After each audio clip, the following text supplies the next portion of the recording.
अफगानिस्तान के मुख्तलिफ इलाकों में आने वाले शदीद जलजले ने न सिर्फ जमीन को हिला कर रख दिया बल्कि बेशुमार खानदानों की जिंदगियों को भी तहोबाला कर दिया है। तबाहकुन जलजले ने बड़े पैमाने पर जानी और माली नुकसान पहुंचाया है और मुतासरा इलाकों में हंगामी इमदादी कार्रवाइयां लगातार जारी हैं। अफगानिस्तान के नंगहार और कुनड़ में तबाही का मंजर है। मीडिया रिपोर्ट्स के मुताबिक तबाहकुन जलजले में अब तक तकरीबन 1000 से ज्यादा अफराद हलाक हो गए हैं, जबकि 1500 से ज्यादा लोग जख्मी हैं। जख्मियों को अस्पतालों में मुंतकिल किया गया है। कुनड़ और नंगहार सूबे में इमारतें जमींबोस हो गई हैं।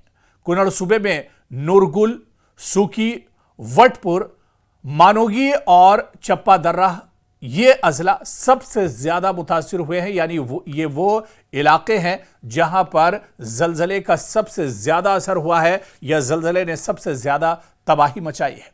कुछ इलाकों में मोबाइल नेटवर्क काम नहीं कर रहा है, जबकि दीगर इलाकों में लैंडस्लाइडिंग और सैलाब के बायस राब्ता सड़कें भी मुनक़ते हो गई हैं। एक तरफ तो आप देखिए कि लगातार मौसम खराब है, उसके बीच जबरदस्त जलजला आता है और जलजले के बाद फिर सैलाब और जमीन खिसकने के भी वाकयात और हादसे रूनुमा हो रहे हैं। इस बीच अफगानिस्तान हुक्काम का कहना है कि अमवात और जख्मियों की तादाद हतमी नहीं है और इसमें लगातार इजाफा हो रहा है, क्योंकि दूर दराज इलाकों में ताहाल मकामी बाशिंदों के साथ राब्ते जारी हैं और इमदादी टीमें वहां पहुंचने की कोशिश कर रही हैं। फजाई जराए से भी मुतासरीन तक मदद फराहम करने की कोशिशें की जा रही हैं। वहीं पर अमरीकी जियोलॉजिकल सर्वे के मुताबिक अफगानिस्तान में जलजले की शिद्दत 6 रिकॉर्ड की गई, जिसकी गहराई 8 किलोमीटर थी। जलजले का मरकज नंगहार सूबे के शहर जलालाबाद से 27 किलोमीटर मशरिक में था। वहीं अफगानिस्तान के तर्जमान ज़बीहुल्लाह मुजाहिद ने सोशल मीडिया पोस्ट किए अपने पैगाम में लिखा कि अफगानिस्तान में जलजले के बायस जानी और माली नुकसान हुआ है। मकामी हुकाम और इलाके के मकीन मुतासरा अफराद की मदद में लगे हुए हैं। उन्होंने मजीद लिखा कि मरकज और करीबी सूबों से इमदादी टीमें मुतासरा इलाकों में रवाना की गई हैं। मुतासरा इलाकों में राहत और बचाव का काम लगातार जारी है।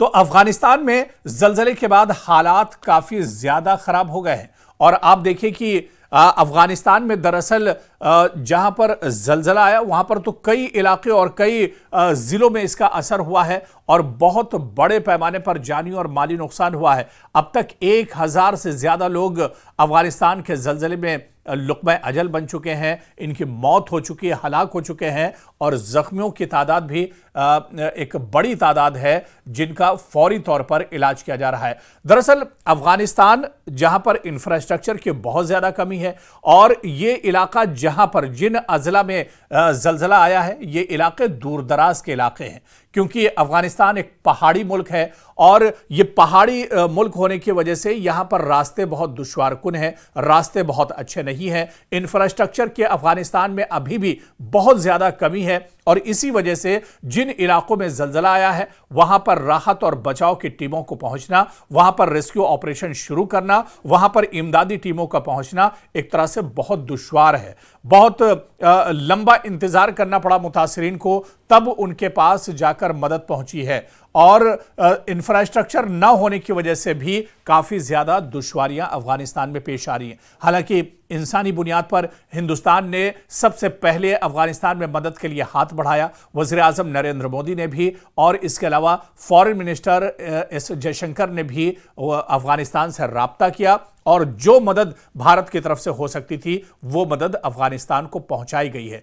लेकिन अफगानिस्तान में आप देखिए कि तबाही जब भी होती है, यानी कुदरती आफत की अगर बात करें तो ये कुदरती आफत काफ़ी बड़ी होती हैं। आप आज से 10-15 साल पीछे अगर चले जाएं और 10-15 साल का जायज़ा आप लें तो कई बार ऐसा हुआ है कि अफगानिस्तान को बड़े जलजलों का दर्द झेलना पड़ा है। सैलाब के यहाँ पर बहुत से हादसे होते रहे हैं, इसके अलावा बर्फबारी भी यहाँ पर होती रही है और कहत साली भी यहाँ पर होती रही है। यानी कुदरती आफात से हमेशा से अफगानिस्तान एक तरह से जूझता रहा है। अफगानिस्तान हमेशा से इन कुदरती आफात का सामना करता रहा है, चाहे सैलाब की बात करें, चाहे लैंडस्लाइड की बात करें और इसके अलावा चाहे खुश्क साली और सूखे की बात करें, कहत की बात करें और इसी तरह से बर्फबारी की बात करें।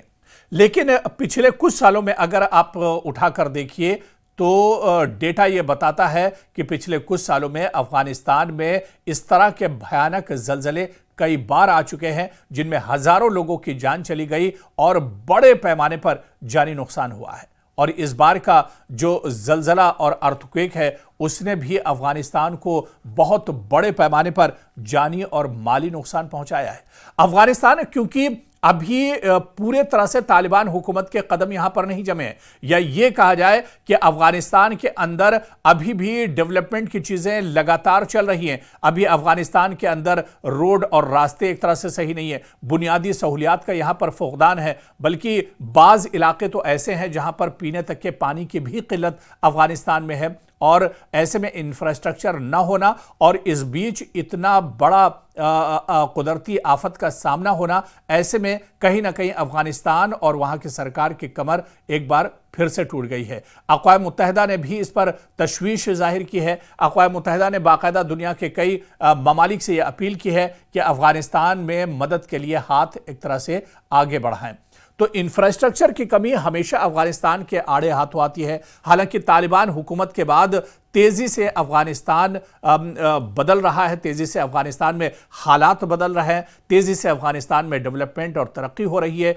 चीन लगातार डेवलपमेंट के काम अफगानिस्तान में कर रहा है। भारत खासतौर से बड़े पैमाने पर डेवलपमेंट के काम अफगानिस्तान में कर रहा है। इसके अलावा पाकिस्तान, ईरान और कई ऐसे ममालिक हैं, अरब ममालिक की बात की जाए, जो अफगानिस्तान में लगातार डेवलपमेंट के काम कर रहे हैं। लेकिन क्योंकि अफगानिस्तान की तारीख उठाकर आप देखिए, हमेशा से यहां पर जंगें होती रही हैं, कभी रशिया के साथ, कभी अमेरिका के साथ और कभी उसके अपने पड़ोसी ममालिक के साथ। तो ऐसे में अफगानिस्तान पहले से टूटा हुआ है। अफगानिस्तान की हालत बहुत ज्यादा खस्ता है। खासतौर से इंफ्रास्ट्रक्चर की बात की जाए तो बुनियादी जो सहूलियात हैं उनकी भी अफगानिस्तान में बहुत ज्यादा कमी है। और ऐसे में जब कुदरती आफत अफगानिस्तान में आती है तो अफगानिस्तान के सामने एक बहुत बड़ा चैलेंज होता है। इस बार तालिबान हुकूमत के सामने भी एक बहुत बड़ा चैलेंज लेकर यह तबाही आई है। और जलजले के बाद जिस तरह के हालात हैं, जैसे जब जलजला आया, जलजला और उसके बाद आप देखिए कि अफगानिस्तान में जिन लोगों ने